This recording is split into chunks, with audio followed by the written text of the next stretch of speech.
Choosing your own path and personalizing your program is an essential part of the Bachelor in Economics learning journey. The different specializations the program offers will allow you to dig deeper into different areas of economic and financial analysis for businesses so that you build the knowledge and the skills that will prepare you to lead and succeed in different fields. You will specialize in analyzing technological impacts in the financial and accounting sectors, including digital banking, blockchain, and cryptocurrencies. I'm here today with Javier Tordable, professor of our university. Hello, Javier. Welcome.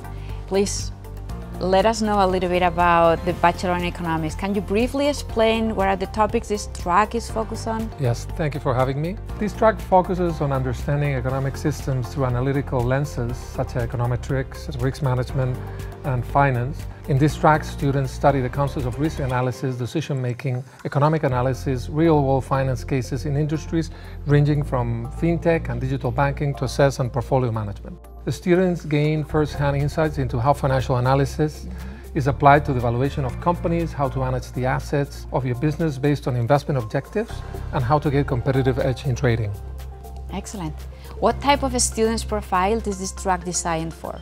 This track is designed for students interested in gaining an analytic and thorough knowledge on finance and risk, the financial economic sectors, including digital banking, blockchain, cryptocurrencies. For those who are eager to succeed in the global finance sector, this is the right path for them. What are some career paths a future candidate can expect from this track? This track equips the students with the skill set needed to pursue a career in banking, trading, fintech, finance, and quantitative research analysis.